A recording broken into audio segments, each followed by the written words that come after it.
네, 인천 온누리교회 웹대학 청년부 오신 모든 분들 환영하고 또 축복합니다. 우리 웹대학 청년부는 매주 주일 오후 4시에 인천 온누리교회 본당에서 이곳에서 예배가 드려지게 됩니다. 그리고 공동체 소식을 좀 더 받기를 원하시는 분들은 유튜브에서 인천 온누리교회 혹은 WEB 웹을 검색해 주시거나 아니면 카카오톡 웹대학 청년부를 검색해 주시면 공동체 소식을 함께 받으실 수 있습니다. 이 시간 말씀을 나누기 전에 함께 자신의 마음에 손을 얹고 자신의 영혼을 향해서 함께 결단하도록 하겠습니다. 지나간 시간은 결코 나를 붙잡을 수 없습니다. 나는 새로운 오늘을 살 것입니다. 아멘. 그 결단 앞에 하나님의 부르심 앞에 순종으로 나아가는 여러분 되시기를 주님의 이름으로 축복합니다. 우리가 인생을 살아가다 보면은 반드시 그때에만 느낄 수 있는 것들이 있습니다. 바로 그때에만 누릴 수 있는 것들이 있어요. 예를 들면 갓난아이, 이제 태어난 갓난아이는 그 아이의 가장 그때 누릴 수 있는 특권은 뭘까요? 부모님의 절대적인 보호, 절대적인 보호. 그리고 청년의 때에만 누릴 수 있는 특권이 또 있습니다. 청년의 때에만 누릴 수 있는 것은 수많은 도전, 그리고 도전에 따라오는 실패. 어쩌면 실패는 청년이 누릴 수 있는 가장 큰 특권입니다. 청년의 때에 누릴 수 있는 하나의 경험인 것이죠. 그리고 우리가 아울리치를 가보면 알 수 있지만 나의 일상의 삶에서는 경험하지 못하는 아울리치 현장에서만 누릴 수 있는 하나님이 있어요, 없어요? 있어요. 아울리치 현장에서 나를 만나 주신 그 하나님에 대한 경험이 나의 인생을 변화시킬 때도 있습니다. 그리고 세상에 또 살아가며 학업에 또 직장 생활에 지쳐서 또 여행을 휙 떠났을 때 여행에서만 누릴 수 있는 쉼과 회복이 또 있어요. 그래서 우리가 여행을 참 좋아하잖아요. 그렇다면 과연 복음은 어떨까요? 우리는 복음을 전할 때에 내가 복음을 들었을 때 누릴 수 있는 은혜가 있고, 또 내가 들은 복음, 내가 가지고 있는 이 복음을 누군가에게 전할 때에만 누릴 수 있는 은혜가 있습니다. 굿 뉴스, 우리의 인생을 구원하고 영혼을 구원하는 복음의 복된 소식을 내가 직접적으로 누군가에게 전하고 선포할 때에만, 바로 그때에만 누릴 수 있는 기쁨과 은혜와 만족과 평안과 보람과 감사와 위로와 사랑이 있습니다. 예수님께서 말씀하신 한 영혼이 천하보다 귀하다, 그 한 영혼을 향한 아버지의 마음을 내가 느낄 수 있는 것은 내가 복음을 그저 귀로만 듣는 것이 아니라 내가 직접 말로 선포하고 전할 때에 우리가 비로소 하나님의 마음을 느끼게 되는 것이죠. 그래서 우리는 복음을 들을 필요가 있는 것뿐만이 아니라 우리는 복음을 전할 필요도 있습니다. 여러분은 현재 복음을 전하는 삶을 살고 계십니까?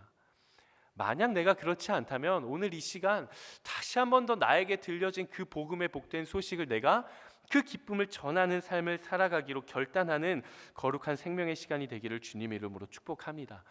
오늘 본문은 이제 드디어 우리가 오래 달려왔던 로마서의 이제 막바지에 해당이 됩니다. 로마서의 주제가 뭘까요? 로마서의 주제 두 글자입니다. 그렇죠. 로마서의 주제는 바로 복음입니다. 이제는 우리가 몇 주에 걸쳐 로마 교회 상황에 대해서 잘 나눴기 때문에 우리가 이제는 로마 교회에 대해서 너무나도 잘 알죠. 유대계 그리스도인들과 이방계 그리스도인, 이 율법을 지키느냐 안 지키느냐라는 이 두 가지 이질적인 문화가 공존을 했고 연합하는 것이 굉장히 중요했다. 그래서 사도 바울이 몇 주 전에 로마서 본문을 통해서 그렇게 권면을 했죠. 믿음이 약한 자나 믿음이 강한 자나 서로 비판하지 말고 온전한 연합을 이루어라. 그리고 최근에 사도 바울의 말을 통해서 우리가 왜 온전한 연합을 이루어야 한다고 했죠? 그게 바로 이 땅 가운데 이루어질 하나님의 나라이기 때문에, 하나님의 나라의 원리이기 때문에 그렇다라고 우리가 나누었습니다. 그러면 우리는 이제 조금 더 본질적이고 조금 더 궁극적인 생각을 해봐야 합니다. 그렇다면 온전한 연합을 통해 하나님의 나라를 세워간다는 것은 과연 궁극적으로 무엇을 위한 것인가라는 것이죠. 그게 바로 뭘까요? 복음이에요. 복음. 하나님의 나라는 복음의 선포를 통해 이루어지는 줄로 믿습니다. 하나님의 나라는 복음의 사역과 복음의 전파를 위해 이 땅 가운데 존재하는 것이죠. 결국 사도 바울이 로마서를 통해서 로마 교회 성도들뿐만이 아니라 오늘을 살아가고 있는 저와 여러분들에게 동일하게 이야기하고 싶은 것은, 사도 바울이 우리에게 전하고 싶은 것은 결국 무엇이다? 복음이다. 복음. 사실 로마서 처음부터 로마서 마지막까지 사도 바울은 처음부터 끝까지 계속 복음에 대해서 외치고 있습니다. 로마서 1장 1절에서 사도 바울은 자신을 향해 이렇게 소개를 하는데요. 한번 같이 읽어볼까요? 시작. 예수 그리스도의 종 바울은 사도로 부르심을 받아 하나님의 복음을 위하여 택정함을 입었으니. 사도 바울은 자신을 예수 그리스도의 종이라고 소개하면서 부르심을 받았다라고 이야기를 해요. 내가 예수 그리스도의 종인데 나는 부르심을 받았습니다. 그런데 내가 부르심을 받은 것이 무엇을 위해 부르심을 받았냐? 어떤 부르심이냐? 그것은 바로 하나님의 복음을 위해 내가 부르심을 받았다라고 이야기를 하는 거예요. 그러니까 즉 사도 바울은 하나님의 부르심을 받아 그리스도 예수의 종으로서 소명을 감당하는데, 그 소명은 오직 하나님의 복음을 위한 소명이다라는 것이죠. 그러면서 사도 바울이 로마서 구석구석에서 로마서를 기록한 목적을 하나씩 밝히기 시작을 하는데요. 로마서 1장 15절을 보면 첫 번째 목적이 나옵니다. 우리 한번 같이 읽어보도록 하겠습니다. 시작.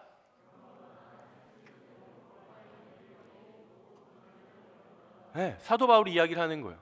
나는 복음을 위해 그리스도 예수의 종으로서 부르심을 받았는데, 내가 할 수만 있으면 로마 교회에 있는 모든 그리스도인 당신들에게 복음을 전하기를 원합니다라고 이야기를 하고 있는 것이죠. 그러니까 사도 바울은 로마서의 첫 시작부터 마지막까지 끝까지 나는 복음을 위해 부르심을 받았고, 나는 당신들에게 복음을 전하고 싶고, 나는 복음을 감당하겠습니다. 복음의 사명을 감당하겠습니다라고 이야기를 하고 있는 것이죠.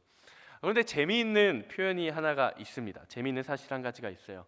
이 로마서라는 편지를 수신하는 사람들, 바울이 쓴 이 편지를 보고 듣고 읽는 사람들은 로마 교회에 있는 성도들인가요? 아니면은 로마 교회를 다니고 있지 않은 길거리의 일반 넌 크리스천들인가요?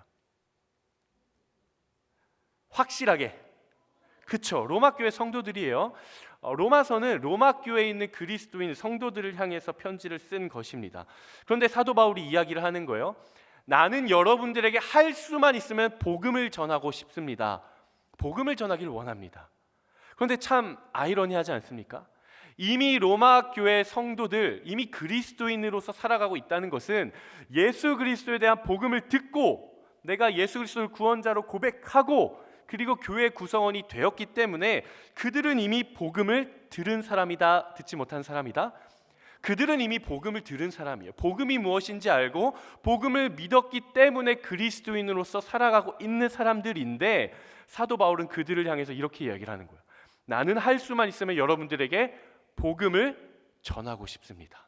과연 이것이 무슨 의미인가?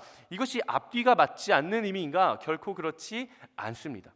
그것이 어떤 의미이냐? 그것은 바로 복음이 가지고 있는 또 다른 능력과 복음이 가지고 있는 또 다른 의미가 있다라는 것이죠.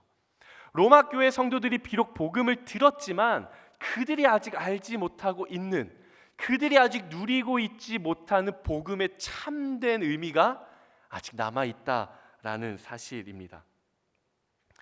우리가 복음을 듣기는 했지만 내 삶의 변화가 없다면 우리는 다시 복음 위에 서야 합니다. 내가 복음을 접하고 예수 그리스도의 제자가 되었지만 내 삶의 방향이 그리스도가 아닌 나의 뜻을 따라 살아가거나 여전히 세상을 향해 살아가고 있다라고 한다면 우리는 다시 한 번 더 복음 앞에 서야 하는 것이죠. 복음이 나를 변화시키고 복음이 내 인생을 이끌어가고 복음이 내 인생의 목적이 되며 복음 위에 내 삶이 세워져야 하는 것이죠. 나에게 선포된 그 기쁜 소식, 그 복음이 나의 삶을 다스려 가고 그 복음의 기쁜 소식이 내가 인생을 살아가는 나의 삶의 원동력이 되어야 하는 것이죠. 그래서 저는 사도 바울이 로마 교회 성도들을 향해서 외쳤던 것처럼 저는 감히 그리스도인으로서 성도로서 이 자리에 오신 모든 분들을 향해서 이렇게 선포하기를 원합니다. 사랑하는 여러분, 복음을 받아들이십시오. 사랑하는 여러분, 하나님의 거룩한 성도 여러분, 복음 위에 서십시오. 다시 복음 앞에 서시게 되기를 주님의 이름으로 축복합니다. 그렇다면 과연 사도 바울이 이야기하고 있는 이 복음이 가지고 있는 또 다른 능력과 의미, 복음에 누린다는 것은 어떤 의미인가? 과연 사도 바울은 로마 교회 이미 그리스도인으로서 살아가고 있는 그 성도들에게 전하고 싶은 것이 무엇이었을까? 오늘 본문 29절 말씀 한번 같이 읽어보도록 하겠습니다. 오늘 본문 29절 말씀 한번 같이 읽어볼게요. 시작.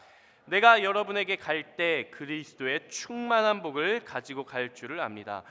내가 여러분에게 갈 때 그리스도의 충만한 복을 가지고 갈 줄을 압니다. 아멘. 그리스도의 충만한 복, 이것이 무엇인가? 그것이 바로 복음의 복된 소식이자 복음의 능력이에요. 복음을 어떤 내가 내용으로 듣는 것뿐만이 아니라 그 복음이 내 삶에 찾아왔을 때 내 삶의 능력으로 나타나고 변화가 나타나는 것, 진정한 복음을 내가 누림으로써 복음 위에 살아가는 것, 복음이 나의 삶을 이끌어가고 견인해 가는 것, 그것을 가리켜 사도 바울은 그리스도의 충만한 복이다라고 이야기합니다. 사도 바울은 이 그리스도의 충만한 복을 로마서 1장에선 뭐라고 표현을 하느냐? 신령한 은사라고 표현을 합니다. 신령한 은사. 오직 성령을 통해 우리의 영혼을 변화시키는 이 거룩하고 신령한 은사, 그리고 그리스도의 충만한 복음의 능력, 이것이 내 삶에 임하면 우리의 삶에는 과연 어떠한 변화가 일어나게 되는가? 4가지 변화가 있는데요. 한번 자막을 보시죠. 첫 번째, 우리의 삶이 견고해집니다.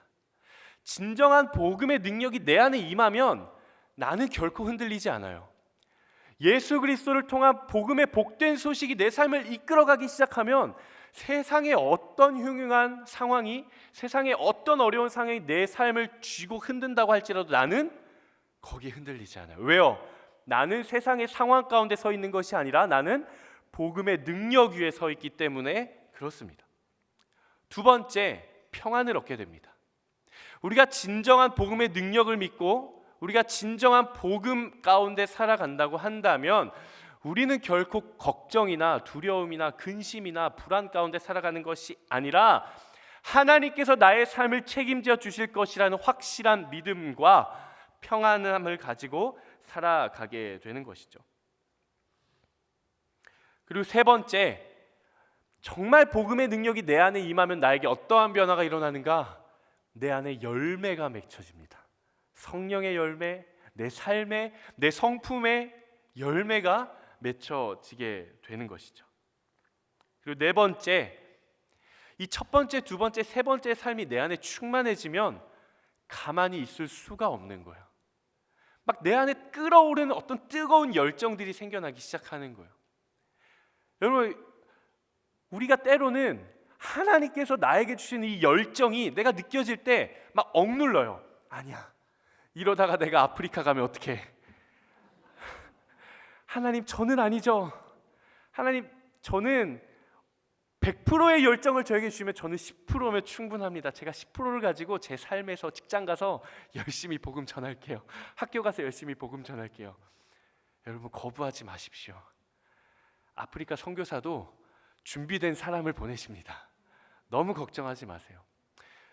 우리가 진정한 복음의 능력을 누리고 살아간다면 여러분, 우리는 복음을 전하는 삶을 살아가게 됩니다.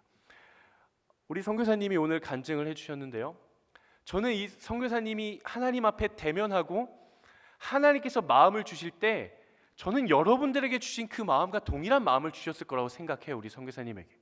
다만 우리 선교사님은 그 마음에 대해 순전하게 반응하며 그 복음의 능력을 붙들고 나아가는 거예요. 그냥 결단하는 거예요.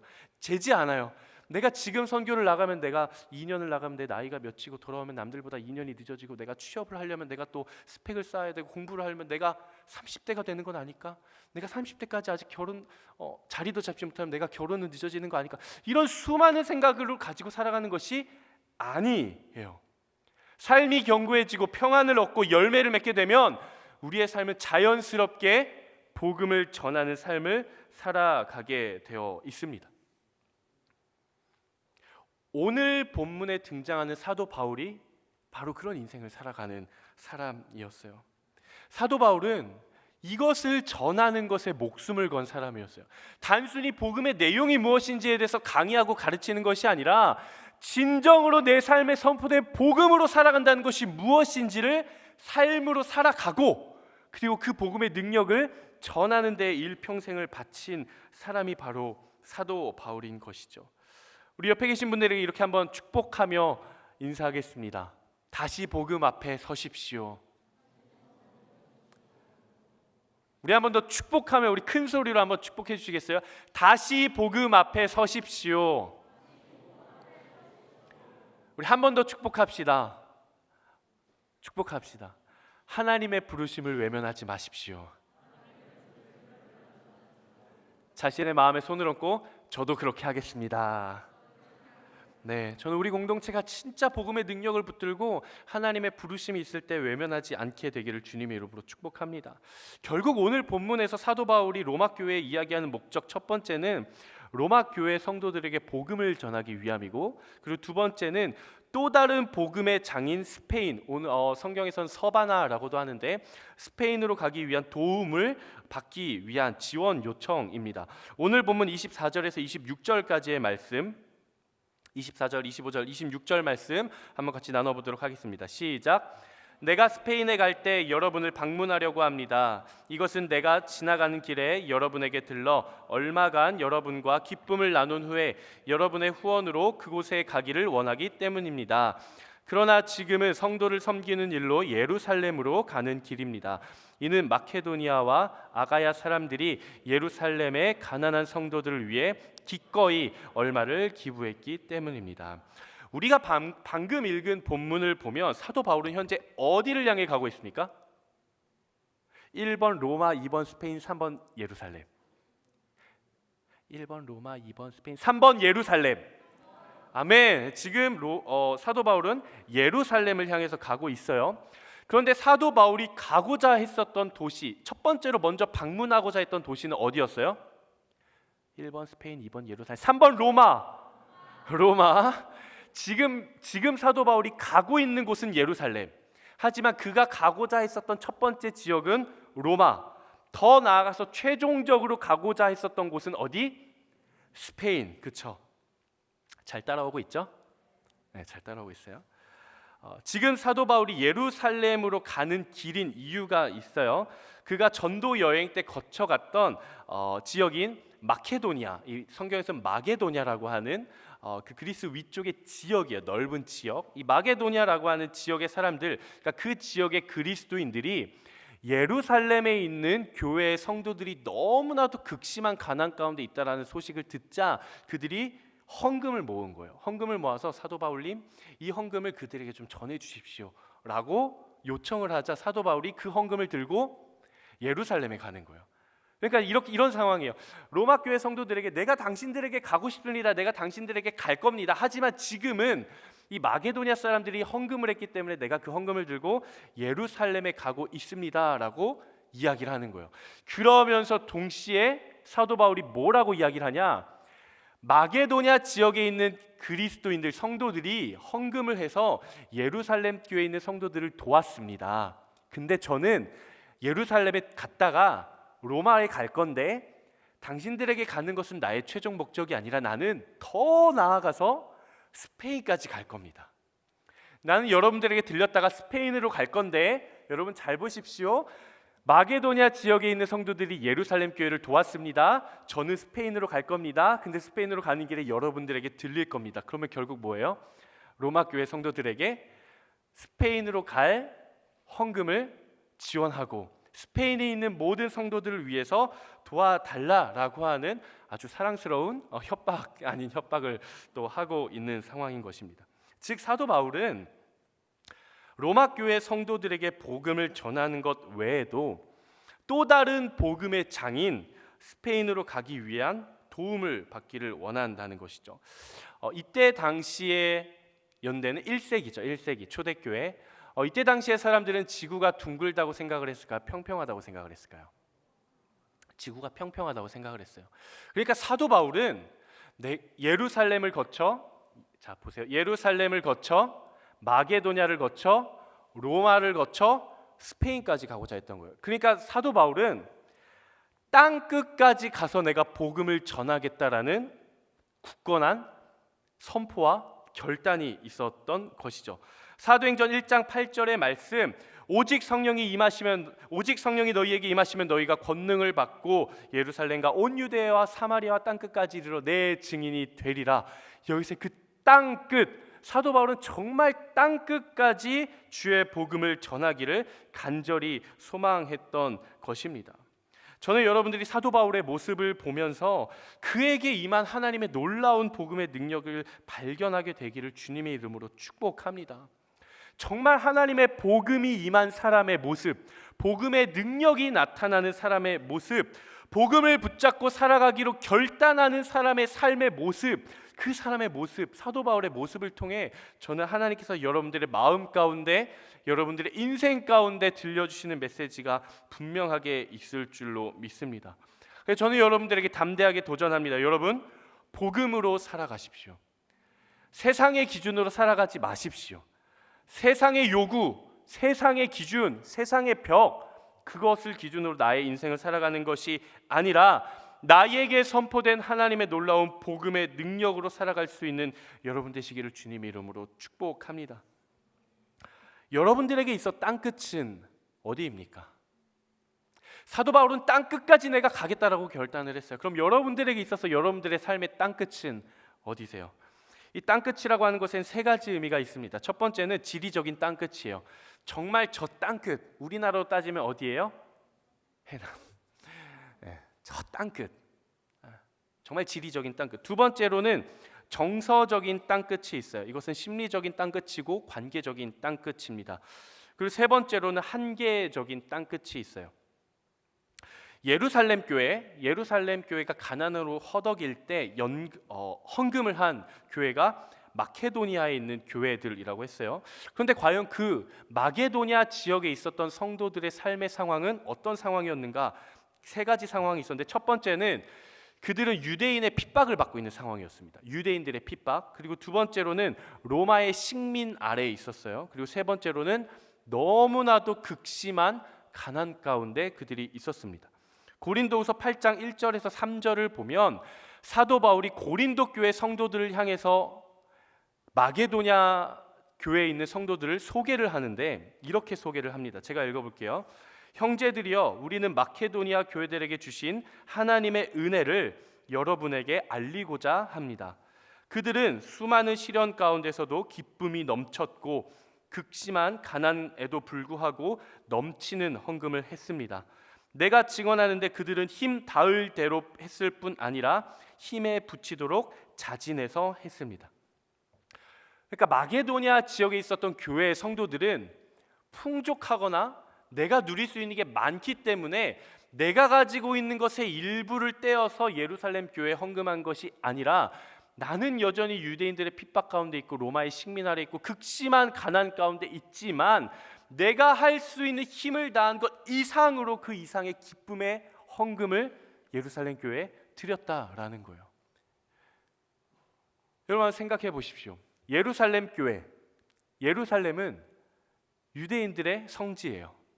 예루살렘 교회는 유대계 그리스도인들로 구성이 된 교회입니다. 그런데 마게도냐의 교인들을 핍박하는 사람들이 누구예요? 유대인들이에요. 과연 그들이 예루살렘 교회를 도와주고 싶었을까요? 나도 먹고 살기 힘든데. 그들에게는 땅끝, 지리적인 땅끝이라는 한계도 있었지만 분명히 심리적이고 관계적이고 정서적인 땅끝이 있었을 거예요. 유대인들을 돕고 싶지 않다. 예루살렘 교회를 난 돕고 싶지 않다라는 정서적인 땅끝이 있었을 거예요. 그럼에도 불구하고 그들은 그것을 이겨냈습니다. 무엇으로? 복음의 능력으로. 그들의 상황은 결코 그들을 도와줄 수 있는 상황이 아니었어요. 그들이 매일매일 날마다 극심한 가난 속에서 살아갔기 때문이요. 그럼에도 불구하고 그들이 기쁨을 가지고 헌금을 모을 수 있었던 이유, 자신의 삶의 한계를 뛰어넘을 수 있었던 이유가 뭡니까? 그들에게는 복음의 능력이 나타났기 때문입니다. 사도 바울은 그들의 이러한 삶의 모습을 보면서 이렇게 이야기를 해요. 그들의 삶의 모습, 마게도냐 교인 성도들의 삶의 모습은 향기로운 제물이요 하나님을 기쁘시게 한 것이다 라고 이야기를 합니다. 여러분, 이게 뭡니까? 여러분, 이게 바로 삶의 예배예요. 우리의 삶이 하나님 앞에 예배가 되길 원하세요? 우리가 순모임을 하면 이야기를 나눠요. 일주일간의 나의 삶이 하나님 앞에서의 거룩한 삶의 예배가 되었으면 좋겠어요. 나의 삶이 예배가 되었으면 좋겠습니다. 우리 이러한 기도 제목을 나누잖아요. 그런데 그 기도 제목을 가지고 나의 삶의 자리에 돌아서 살아가는데 정말 하나님께서 기뻐하시고 하나님께서 향기로운 제물로 받을 만한 삶을 우리가 살아갑니까? 여러분, 그러지 못한 삶을 살아갈 때가 너무나도 많아요. 여러분, 복음의 능력으로 살아가십시오. 여러분들의 인생 가운데 있는 땅끝을 넘어서십시오. 지리적인 땅끝을 넘어서고 정서적인 땅끝을 넘어서고 나의 삶의 한계의 땅끝을 넘어서서 세상이 이해할 수 없고 세상 사람들이 이해할 수 없는 복음의 능력으로 살아갈 수 있는 여러분 되시기를 주님의 이름으로 축복합니다. 땅끝까지 복음을 전하며 인생의 전부를 복음을 위해 살았던 바울의 궁극적인 소망 두 가지는, 하나는 복음을 전하는 것이었고 하나는 하나님을 기쁘시게 하는 것이었습니다. 여러분, 복음은 하나님의 능력이자 우리에게 구원을 가져다주는 복된 소식이에요. 복음은 나에게 선포된 소식이에요. 뉴스, 메시지 그 자체예요. 복음은 우리가 공부해야 할 어떤 이론이 결코 아닙니다. 복음은 우리가 이 땅 가운데 그리스도인으로서 살아간다면 마땅히 알고 있어야 할 어떤 정보나 지식이 결코 아니에요. 그리고 복음은 그저 내가 단순히 가지고 소유할 어떤 골동품이나 어떤 물품이 결코 아니에요. 복음은 하나님의 능력이자 우리를 향한 하나님의 사랑이자 우리를 죄에서 건져내 주신 귀하고 복된 소식 그 자체입니다. 그렇기 때문에 우리는 복음을 소유하고 살아가는 것이 아니라 복음의 능력으로 살아가야 하고 복음을 전하며 살아가야 하는 것이죠. 제가 세례 교육을 할 때 늘 하는 질문이 있어요. 여러분들에게도 한번 하겠습니다. 어떤 사람이 가격에 상관없이, 물품에 상관없이, 수량에 상관없이 여러분들이 원하는 그 어떤 것이든 여러분들에게 준다고 한다면 여러분 무엇을 달라고 하시겠어요? 말씀을 하지 마시고 한번 마음속에 생각을 해보세요. 가격 상관없어요. 수량 상관없어요. 뭐 종류 상관없어요. 어떤 것이든 여러분들이 가장 원하는 한 가지를 여러분들에게 준다고 한다면 여러분 뭘 이야기를 하시겠어요? 제가 이 질문을 해보면 크게 세 가지로 나뉘는데, 첫 번째, 형제들은 대부분 차를 이야기하더라고요. 정말 많아요. 차, 무슨 차종, 제가 처음 들어본 차종을 막 이야기하면서 그 차를 받고 싶다. 자매님들은 어떤 걸 제일 많이 이야기할까요? 집을 이야기를 많이 하시더라고요, 자매님들은. 그리고 어떤 분은 이런 이야기를 한 것도 봤어요. 저는 그때 제가 전도사였는데, 전도사님, 저는요 한국은행을 갖고 싶어요. 네, 한국은행을 가지면 돈을 마음껏 찍어낼 수 있을 거라는 그 순수한 생각. 네. 여러분, 만약에 누군가가 여러분들에게 귀한 선물을 줬어요. 그럼 여러분 그걸 누군가에게 자랑하고 싶지 않겠습니까? 누가 보기 아까울까 봐, 혹시라도 내가 자랑하면 막 나 없을 때 우리 집에 와서 훔쳐갈까 봐 그냥 아무에게도 알려주지 않고 그냥 내 방에 깊숙이 처박아 놓고 나 혼자만 보고 싶어요? 아니에요. 여러분, 만약에 여러분들의 집에 황금알을 낳는 거위가 있다고 생각을 해보십시오. 매일매일 2개씩 낳아요. 그럼 자랑하고 싶지 않으세요? 아마 여러분 바로 인스타에 올리실걸요? 그 자랑하고 싶은 마음, 그게 바로 복음의 마음입니다. 하나님의 사랑이 너무 커서, 나를 건져주신 하나님의 그 구원이 너무 기뻐서 내가 자랑할 수밖에 없는 거, 나 혼자 갖고 있기에 너무 아까운 거, 그게 바로 복음을 전하고 싶은 마음이에요. 여러분 인스타에 복음을 올리십시오. 여러분 인스타에 나의 자랑만 올리는 것이 아니라, 여러분 인생에 헛된 것을 올리는 것이 아니라, 여러분들이 정말 인생에서 자랑해야 할 것은 하나님의 복음의 능력인 줄로 믿습니다. 제가 이 나눔을 하는데 한 자매가 정말 소박해요. 우리 자매님 뭐 갖고 싶어요? 저는 갖고 싶은 게 별로 없는데 그래도 하나를 생각해봐요. 뭐 지금 당장에 자매님한테 필요한 거 전 그냥 떡볶이. 너무 소박하죠. 떡볶이는 별로 이렇게 자랑하지 않아도 되는데. 그래서 제가 이야기했어요. 떡볶이는 제가 사줄 테니까 떡볶이 말고 다른 걸 이야기해봐라. 떡볶이는 별로 이렇게, 물론 우리는 떡볶이 먹었다고 자랑을 할 수도 있겠지만, 떡볶이 말고 다른 거 이야기해보세요 했더니 뭐라고 이야기하냐면, 저는 그냥 니트 하나, 예쁜 니트, 이렇게 이야기를 하는 거예요. 제가 물어봤어요. 진짜 세상에서 너무 예쁜 니트가 선물로 주어졌어요. 그러면은 그거 아까워서 안 입고 장롱 속에 처박을 거예요? 그랬더니 이렇게 해요. 그 주 주일날 가서 그 옷 입고 하나님 앞에 가서 예배드리고 싶다는 거예요. 저는 이 고백을 하나님께서 받으셨을 줄로 믿어요. 나의 가장 귀한 것을 하나님 앞에 드리고 싶다라는 그 마음, 하나님께서 나에게 주신 가장 귀한 것을 나만 가지고 있는 것이 아니라, 내가 간직하고 내가 숨기는 것이 아니라 내 가장 친한 사람에게 전하고 싶다라는 마음, 정말 그 복음이 필요한 누군가에게 전하고 싶다라는 그 마음, 그게 바로 복음에 대한 기쁜 마음입니다. 과연 사도 바울은 우리의 삶과 무엇이 달랐기에 그는 그렇게 살아갈 수 있었을까? 그가 한가해서, 그가 재벌이어서, 그가 복음을 전하는 게 취미여서? 그렇지 않습니다. 우리가 잘 알고 있는 것처럼 사도 바울은 텐트 메이커스, 자비량 선교사였어요. 그는 그렇게 가지고 있는 게 많지 않았습니다. 그리고 그는 오늘 본문만 봐도 예루살렘에 갔다가 로마에 갔다가 스페인에 갔다가 여기저기 여러 지역을 돌아다니며 아주 바쁜 삶을 살아갔어요. 우리와 별 다른 삶을 산 것이 아닌데 사도 바울은 왜 그렇게 복음을 전하며 살아갈 수 있었을까? 제가 말씀을 준비하며 묵상을 해봤습니다. 과연 사도 바울이라는 그 사람은 도대체 그의 손에 무엇이 주어졌길래 그는 그렇게 일평생 복음을 위해서 살아갔을까? 10가지가 있더라고요. 빠르게 할 거예요. 걱정하지 마세요. 10가지. 첫 번째, 그의 손에는 복음이 있었습니다. 두 번째, 그의 손에는 기쁨이 주어졌습니다. 세 번째, 그의 손에는 비전이 있었습니다. 네 번째, 그의 손에는 어려운 사람을 돕고자 하는 헌금이 있었습니다. 다섯 번째, 그의 손에는 기도 제목이 있었습니다. 여섯 번째, 그의 손에는 하나님을 너무나도 뜨겁게 사랑하는 마음이 있었습니다. 일곱 번째, 그의 손에는 한 영혼을 향한 하나님 아버지의 마음이 있었어요.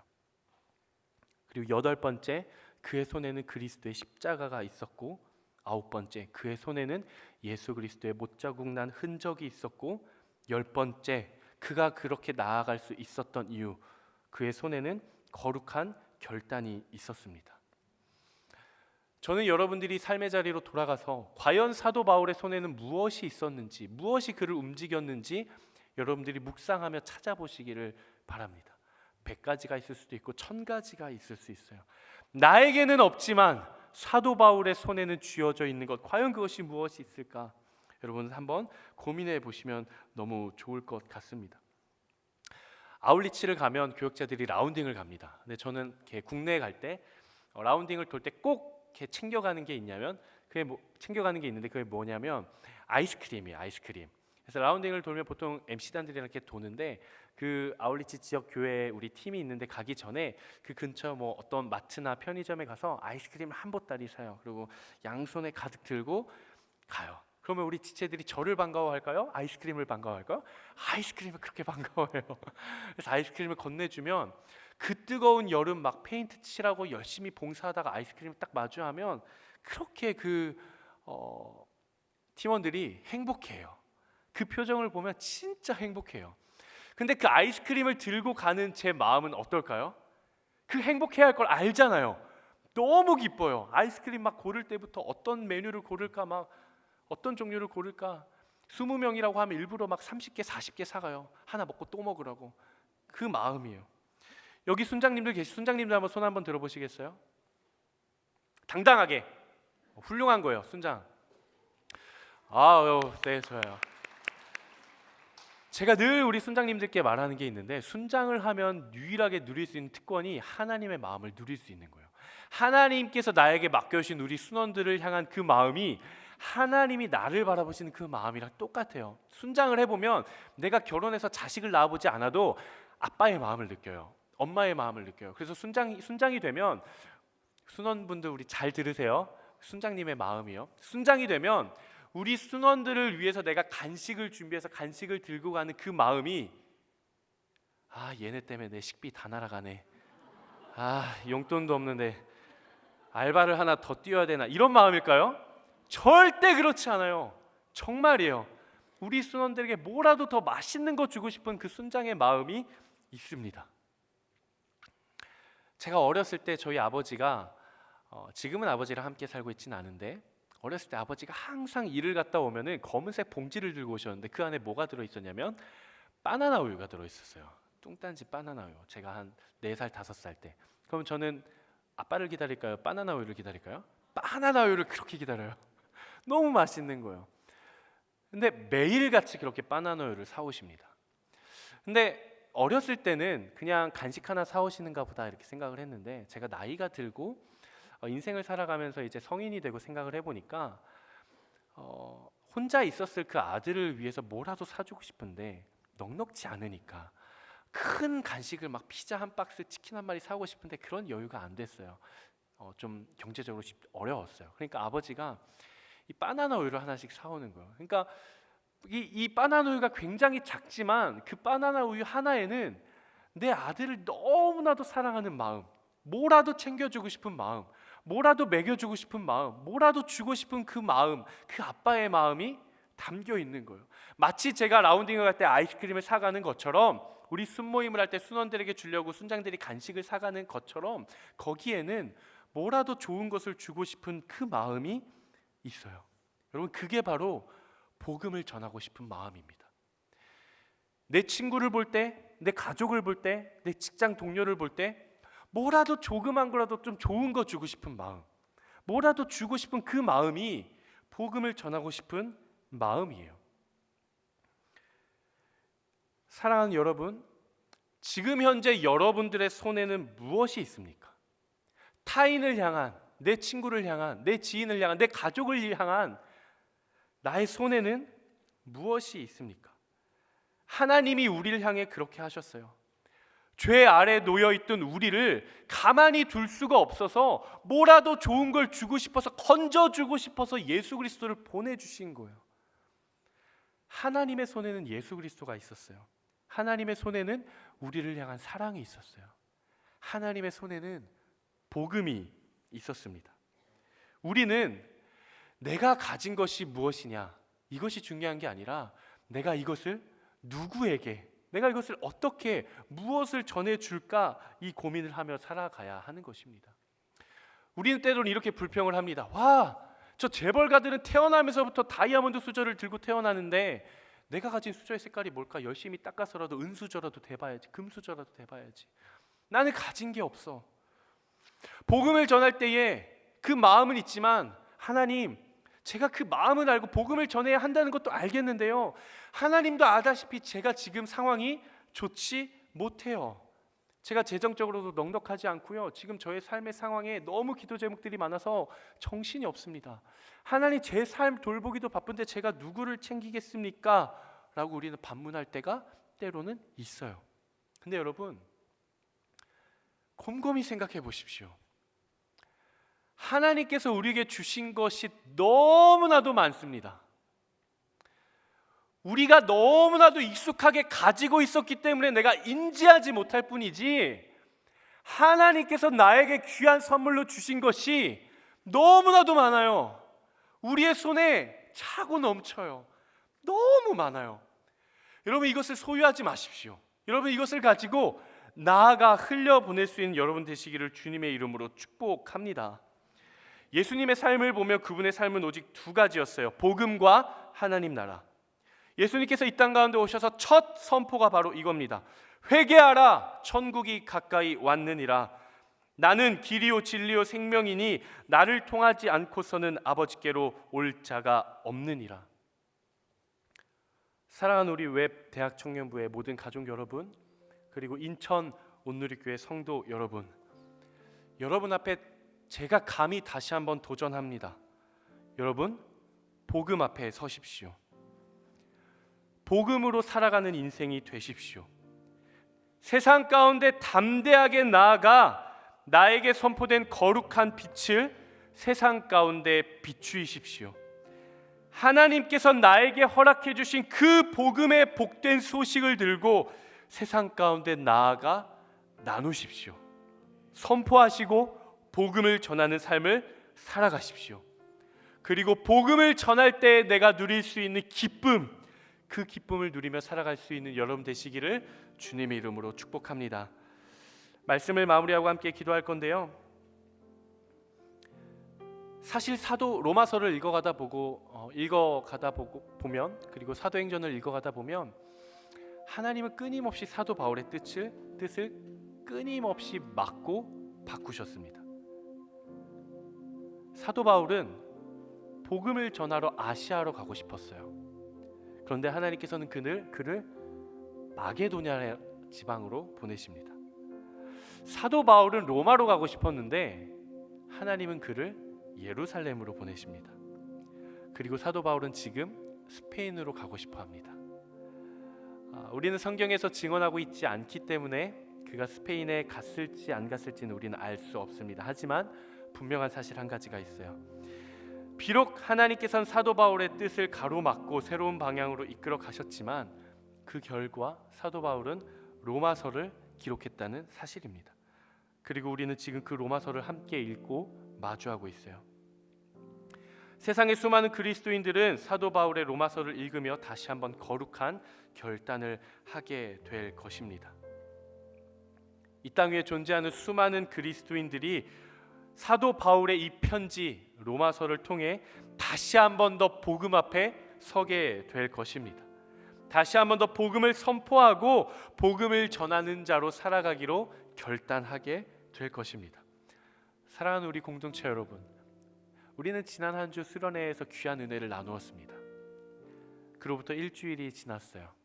여러분들의 삶은 어디를 향하고 계십니까? 하나님의 거룩한 뜻을 향해 가고 계십니까?